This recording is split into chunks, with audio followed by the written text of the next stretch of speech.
Shalom, Bapak Ibu Saudara yang dikasih oleh Tuhan. Hari ini saya menyampaikan firman Tuhan di gedung gereja. Saya percaya ada banyak di antara kita yang sudah kangen dengan suasana gedung gereja ini. Dan kita berdoa agar supaya tidak lama lagi kita bisa berkumpul kembali di rumah Tuhan untuk kita beribadah kepada Tuhan. Mari Bapak Ibu Saudara, sebelum kita mendengarkan firman Tuhan, kita berdoa terlebih dahulu. Bapa kami yang ada dalam kerajaan surga, di dalam nama Tuhan Yesus Kristus, kami bersyukur oleh karena kami sudah melewati momen yang istimewa, yaitu Paskah, mengingat Tuhan Yesus bangkit dari antara orang mati. Dan kami bersyukur dalam kesempatan ini juga kami diberi kesempatan oleh Tuhan untuk belajar firman-Mu. Sungguh Tuhan, kami butuh kuasa Roh Kudus yang akan menolong kami untuk kami bisa mengerti maksud firman Tuhan, sehingga hidup kami dibaharui, hidup kami dipulihkan, hidup kami dikuatkan untuk terus kami setia mengiring Tuhan sampai akhir hidup kami. Urapi hamba-Mu yang akan menyampaikan firman Tuhan dalam kesempatan ini. Dalam nama Tuhan Yesus Kristus kami berdoa. Haleluya. Amin. Bapak Ibu Saudara yang dikasih oleh Tuhan, firman Tuhan kesempatan ini diambil dari surat Galatia pasal yang kedua ayat 19b sampai dengan ayat yang ke-21. Firman Allah berkata demikian: Aku telah disalibkan dengan Kristus. Namun aku hidup, tetapi bukan lagi aku sendiri yang hidup, melainkan Kristus yang hidup di dalam aku. Dan hidupku yang kuhidupi sekarang di dalam daging adalah hidup oleh iman di dalam Anak Allah yang telah mengasihi aku dan yang menyerahkan dirinya untuk aku. Aku tidak menolak kasih karunia Allah. Sebab sekiranya ada kebenaran oleh hukum Taurat, maka sia-sialah kematian Kristus. Nah, Bapak Ibu Saudara yang dikasih oleh Tuhan, ayat-ayat ini sungguh indah untuk kita renungkan. Paulus sedang berkata bahwa tidak ada kebenaran di dalam hukum Taurat.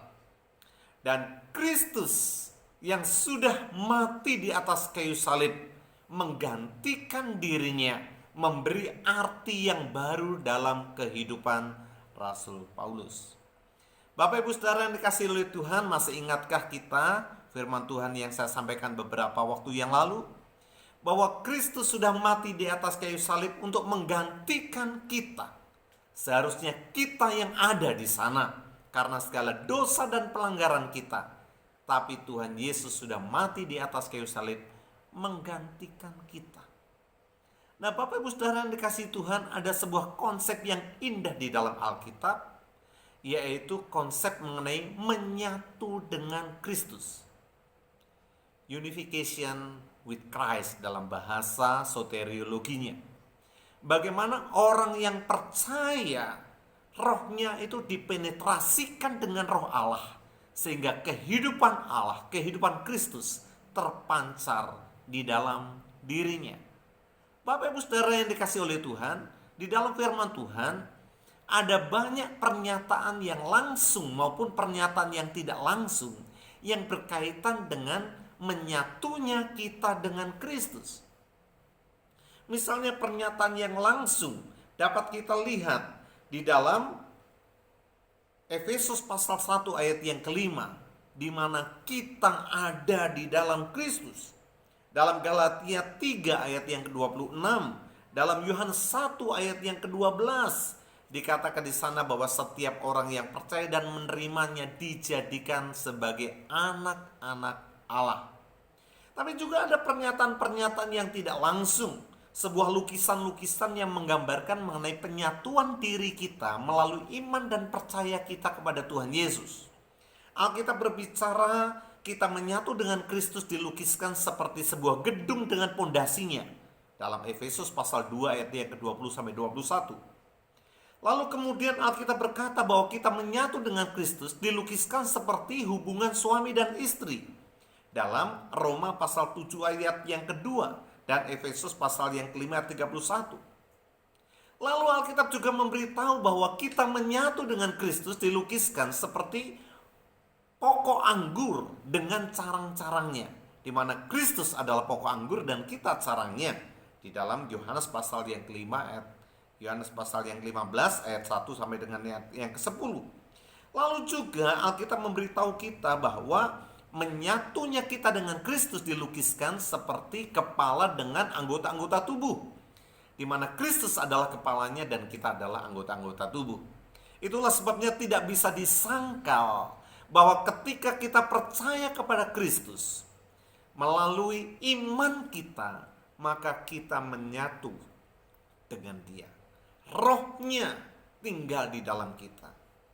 Betul Bapak Ibu Saudara bahwa ini adalah sebuah persatuan yang unik, yang tidak ada duanya, yang tidak ada bandingnya. Ini adalah persatuan antara Dia yang tidak terbatas dengan kita yang terbatas.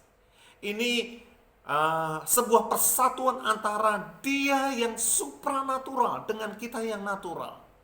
Dia yang transenden dan tidak terjangkau dengan kita yang serba terbatas. Ini adalah sebuah persatuan yang unik. Tapi Bapak Ibu Saudara, ada berkat-berkat yang indah kalau kita renungkan di dalam Galatia pasal yang kedua ayat 19b sampai 21 tadi. Apa hasil dari penyatuan kita dengan Kristus? Ayat-ayat itu memberitahukan kepada kita Bapak Ibu Saudara bahwa kita menyatu dengan kematian Kristus dan kita menyatu dalam kebangkitannya. Berkat apa yang kita terima dengan kebenaran bahwa kita menyatu dengan Kristus? Yang pertama, kita hidup baru di dalam Kristus. Ayat 19b berkata demikian. Aku telah disalibkan dengan Kristus, kata Rasul Paulus. Ayat itu menunjukkan bahwa kita telah mati bersama-sama dengan Kristus dalam kematiannya di atas kayu salib. Itu berarti bahwa manusia lama kita turut disalibkan. Manusia lama kita turut dikuburkan bersama dengan Kristus.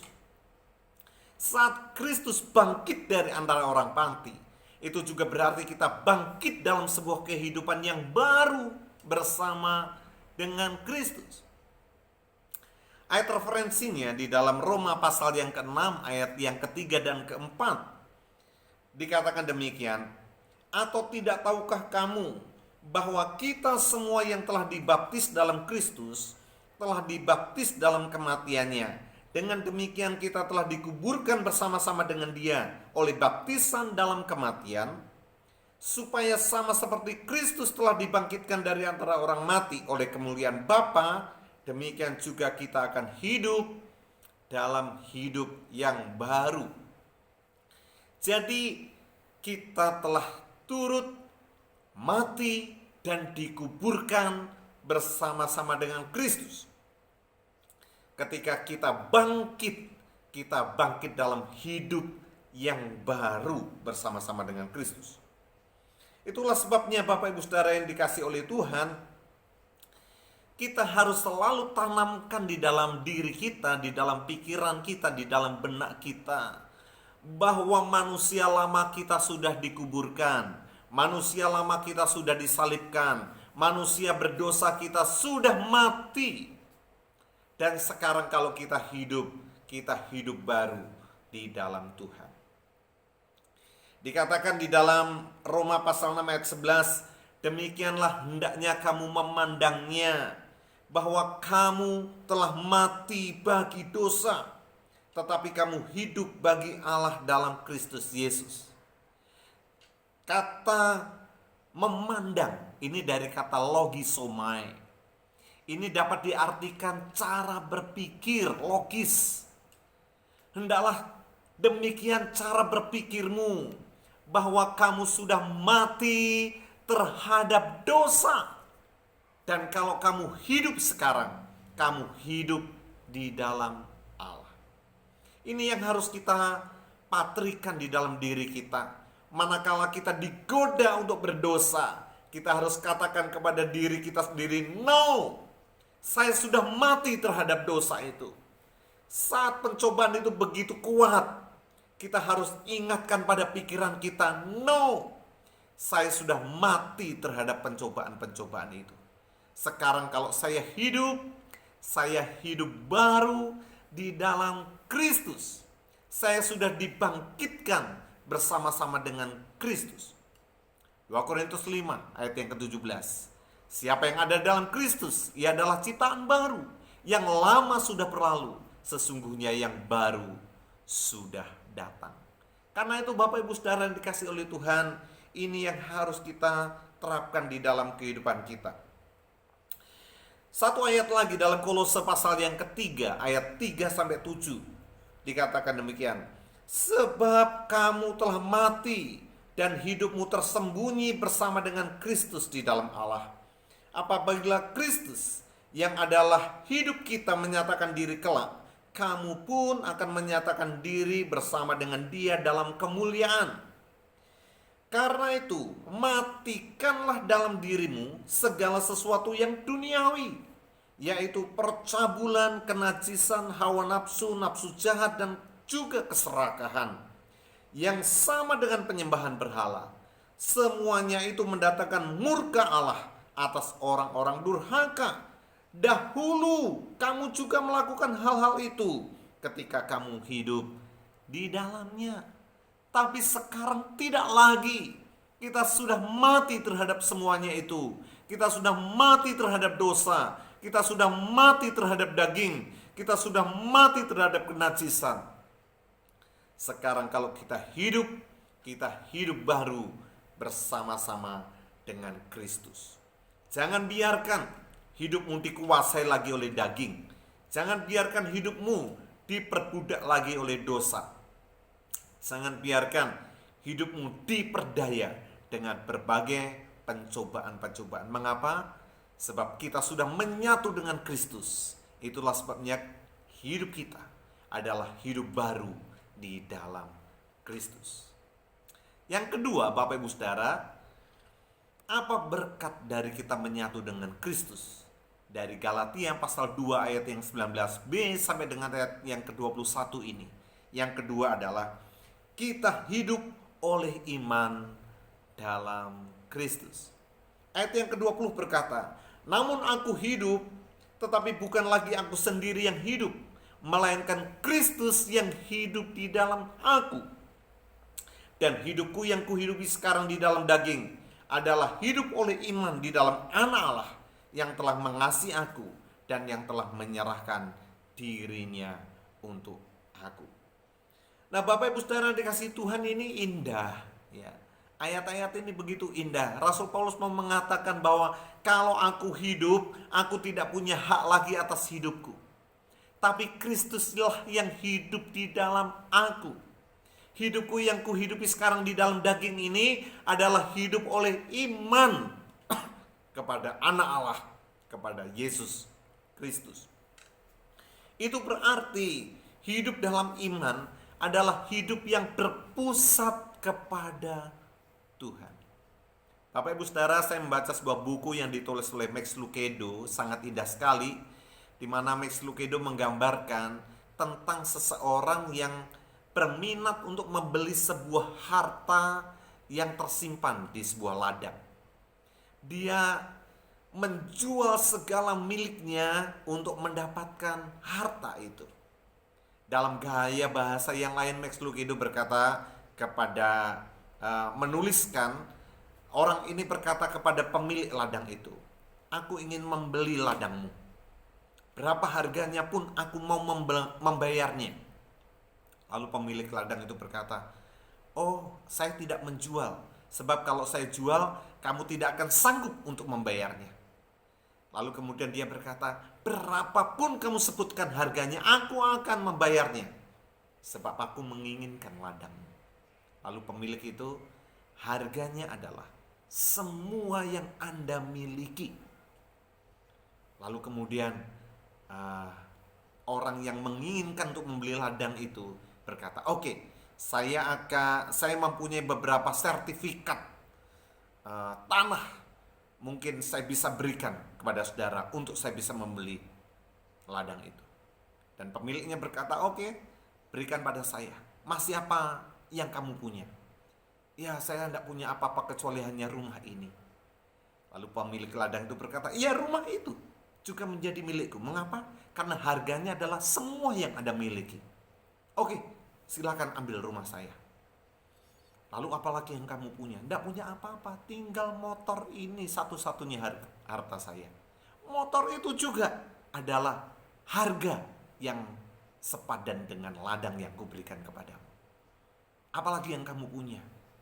Semua sudah, sertifikat tanah, rumah, motor, semua sudah kuberikan.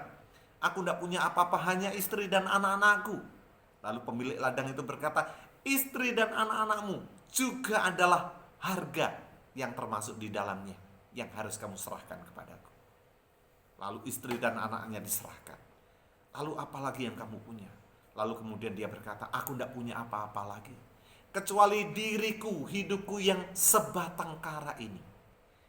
Lalu pemilik ladang berkata, nah itu dia. Hidupmu juga bagian dari harga ladang itu. Semua yang kamu punya. Lalu kemudian dia menyerahkan hidupnya kepada pemilik ladang. Lalu pemilik ladang ini berkata begini, sekarang semua yang kamu punya termasuk hidupmu adalah milikku. Nah, sekarang ku kembalikan kepada kamu. Asalkan kamu terus mengingat bahwa kamu tidak punya hak lagi atas hidupmu, atas segala yang kamu miliki. Semuanya itu milikku. Aku kembalikan kepadamu dan terimalah ladang ini bersama dengan harta yang ada di dalamnya. Nah, Bapak Ibu Saudara yang dikasihi oleh Tuhan, demikian juga ketika kita hidup baru di dalam Kristus, ya, manusia lama kita sudah mati. Kita tidak punya hak lagi atas hidup kita. Hidup kita milik Kristus. Hidup oleh iman itu berarti bahwa kita berpusat kepada Kristus. Segala yang kita punya, semua yang kita miliki itu menjadi miliknya Kristus. Lalu hidup dalam iman itu juga berarti tidak mengandalkan kekuatan diri sendiri. Dalam Roma pasal yang pertama ayat 16-17 mengatakan bahwa aku mempunyai keyakinan yang kokoh di dalam Injil, sebab Injil adalah kekuatan Allah yang menyelamatkan setiap orang yang percaya. Pertama-tama orang Yahudi tetapi juga orang Yunani, sebab di dalamnya nyata kebenaran Allah yang bertolak dari iman dan memimpin kepada iman. Seperti ada tertulis, orang benar akan hidup oleh iman. Kita diselamatkan oleh iman dan hidup kita akan dipimpin oleh iman. Itu maksud dari ayat itu. Itu berarti kita tidak lagi mengandalkan kekuatan kita sendiri, tapi kita belajar untuk bergantung kepada Tuhan, belajar untuk mempercayai Tuhan. Nah, Bapak Ibu Saudara dikasih Tuhan, ini relevan bagi kita. Relevan bagi kita karena kita mau belajar dalam situasi yang sulit seperti sekarang ini, untuk kita tidak lagi mengandalkan kekuatan kita sendiri. Setiap hari, setiap saat kita perlu untuk mengandalkan Tuhan dan mempercayakan hidup kita kepada Tuhan. Hidup mengandalkan Tuhan semata-mata. Lalu yang ketiga, hidup dalam iman itu berarti hidup oleh percaya, bukan oleh melihat. 2 Korintus 5 ayat yang ke-7 berkata demikian, sebab hidup kami ini adalah hidup karena percaya, bukan karena melihat. Saya ingat Dr. Chris berkali-kali mengutip ayat ini dengan mengatakan, we live by faith, not by sight.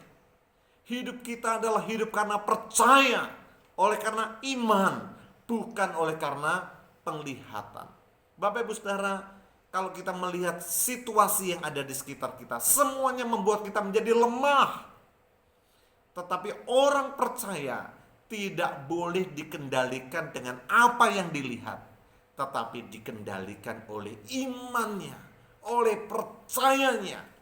Bapak Ibu Saudara yang dikasihi Tuhan, ini waktunya di masa-masa sulit seperti ini kita mengasah iman kita. Kita belajar untuk mempercayakan hidup kita secara total kepada Tuhan setiap hari. Itu akan menolong kita untuk kita tidak mengandalkan kekuatan diri kita sendiri. Itu menolong kita untuk hidup kita tidak dipengaruhi dengan apa yang kita lihat, tapi hidup kita oleh karena percaya kepada Tuhan. Jadi berkat dari kita menyatu dengan Kristus, menyatu dalam kematiannya dan menyatu dalam kebangkitannya, kita hidup baru di dalam Kristus. Yang kedua, kita hidup oleh iman di dalam Kristus. Yang ketiga adalah berkat dari kita menyatu dengan Kristus berdasarkan Galatia pasal yang kedua ayat 19b sampai dengan ayat yang ke-21. Kita hidup dalam kasih karunia Kristus. Ayat 21 berkata demikian, aku tidak menolak kasih karunia Allah, sebab sekiranya ada kebenaran dalam hukum Taurat, maka sia-sialah kematian Kristus. Aku tidak menolak kasih karunia Allah. Diterjemahkan dalam bahasa Indonesia sehari-hari, aku tidak meremehkan kasih karunia Allah. Dalam terjemahan New Living Translation dikatakan, aku tidak ingin membuat kasih karunia Allah itu menjadi sesuatu yang tidak berarti, meaningless. Jadi Paulus tidak ingin membuat sia-sia kasih karunia Allah yang sudah dia terima. Dia mau menghidupi kasih karunia Allah itu dalam dirinya. Itulah sebabnya di dalam 1 Korintus pasal 15 ayat yang ke-10, Rasul Paulus berkata demikian, tetapi karena kasih karunia Allah, aku adalah sebagaimana aku ada sekarang. Dan kasih karunia yang dia anugerahkannya kepadaku tidak sia-sia. Sebaliknya aku telah bekerja lebih keras daripada mereka semua. Tetapi bukannya aku, melainkan kasih karunia Allah yang menyertai aku. Hidup dalam kasih karunia Allah itu berarti menghargai apa yang sudah Tuhan perbuat di dalam dirinya. Dia tidak meremehkan kasih karunia Allah itu. Dia tidak menjadikan sia-sia kasih karunia Allah yang telah dia terima. Dia menerima dirinya sebagaimana adanya. Lalu kemudian dia bekerja keras untuk dapat menghargai, untuk dapat membuat berarti kasih karunia Allah yang telah diterimanya. Banyak orang berpikir, orang-orang yang tidak percaya mengatakan, oh enak, kalau kita diselamatkan karena kasih karunia Allah, maka kita bisa berbuat dosa, maka kita bisa berbuat seenaknya. Oh, tidak demikian. Orang yang mengerti kasih karunia Allah, dia akan menghargainya dengan berbuat sesuatu yang menyenangkan hati Tuhan. Dengan berbuat sesuatu sebagai upaya untuk membalas kasih Tuhan yang luar biasa yang telah dia alami. Sama seperti Rasul Paulus. Hidup dalam kasih karunia Allah juga berarti bahwa tidak mau dibelenggu oleh dosa, tidak mau dibelenggu oleh kepahitan. Dikatakan dalam Ibrani pasal yang ke-12 ayat yang ke-15, jagalah supaya jangan ada seorang pun menjauhkan diri dari kasih karunia Allah, agar jangan tumbuh akar yang pahit yang menimbulkan kerusuhan dan yang mencemarkan banyak orang. Bapak Ibu Saudara dikasih oleh Tuhan, orang yang menerima anugerah Allah, kasih karunia Allah yang besar dalam dirinya, dan orang yang menghargai kasih karunia Allah itu, dia akan memancarkan kasih karunia Allah kepada orang lain. Dia sadar bahwa dirinya adalah orang berdosa yang sebetulnya tidak layak diampuni, tapi karena kasih karunia Allah yang besar, dia telah mendapatkan pengampunan itu. Sehingga ketika dia memandang orang lain yang bersalah, dia akan melepaskan kasih karunia Allah. Dia berkata, sama seperti Tuhan menerima saya apa adanya, sama seperti Tuhan telah mengampuni saya, maka saya pun akan melepaskan kasih karunia Allah kepadamu. Saya akan mengampuni kamu. Tapi orang yang miskin kasih karunia Allah, orang yang belum memahami kasih karunia Allah dalam hidupnya, dia akan sulit sekali melepaskan pengampunan. Hatinya dipenuhi dengan kepahitan, hatinya dipenuhi dengan dendam. Dan penulis Ibrani tadi mengingatkan, jangan ada seorang pun dari antara kita yang menjauhkan diri dari kasih karunia Allah. Seperti itu. Bapak Ibu Saudara yang dikasihi oleh Tuhan, mungkin ada di antara kita yang hari-hari ini hati kita dipenuhi dengan kepahitan, dipenuhi dengan dendam, dipenuhi dengan kekecewaan, sehingga kita sulit mengampuni, sehingga kita sulit untuk memaafkan orang lain. Mari, kita sudah menyatu dengan Kristus, dan berkat karena kita menyatu dengan Kristus dalam kematian dan kebangkitannya, kita hidup dalam kasih karunia Allah. Biarlah kita dapat melepaskan kasih karunia Allah itu juga kepada orang lain. Kemudian hidup dalam kasih karunia Allah itu berarti juga memancarkan kasih Tuhan kepada sesama. Dalam 2 Korintus pasal yang ke-8 ayat yang ke-4 dikatakan, dengan kerelaan sendiri mereka meminta dan mendesak kepada kami supaya mereka juga beroleh kasih karunia untuk mengambil bagian dalam pelayanan kepada orang-orang kudus. Orang-orang Kristen di Makedonia, mereka memahami kasih karunia Allah yang telah mereka terima, dan mereka mau memancarkan kasih karunia Allah itu kepada orang lain. Mereka mau ambil bagian untuk membantu orang-orang yang sedang dalam kesulitan yang ada di Yerusalem.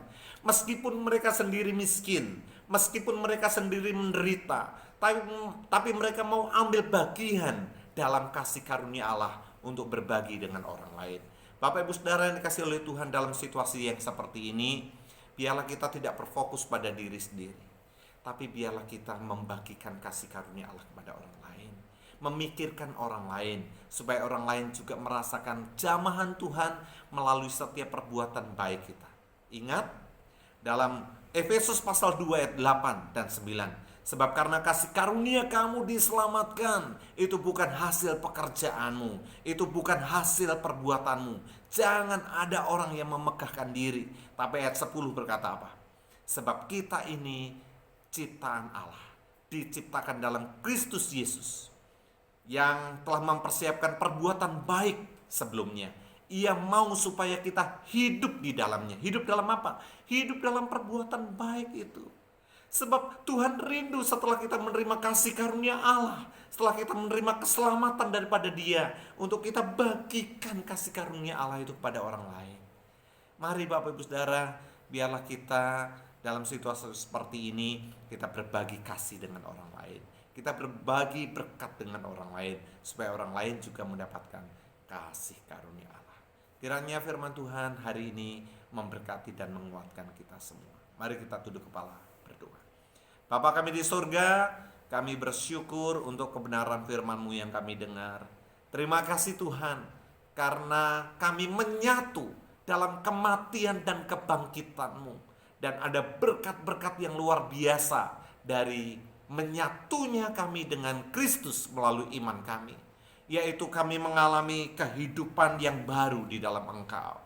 Kami mengalami sebuah kehidupan dalam iman, percaya kami kepada Kristus, dan kami hidup dalam kasih karunia Allah. Biarlah oleh pertolongan Roh Kudus kami dimampukan untuk melakukan kebenaran-kebenaran firman. Terima kasih Tuhan, dalam nama Tuhan Yesus Kristus kami berdoa. Haleluya. Amin. Shalom Bapak Ibu Saudara, Tuhan Yesus memberkati kita sekalian. Amin.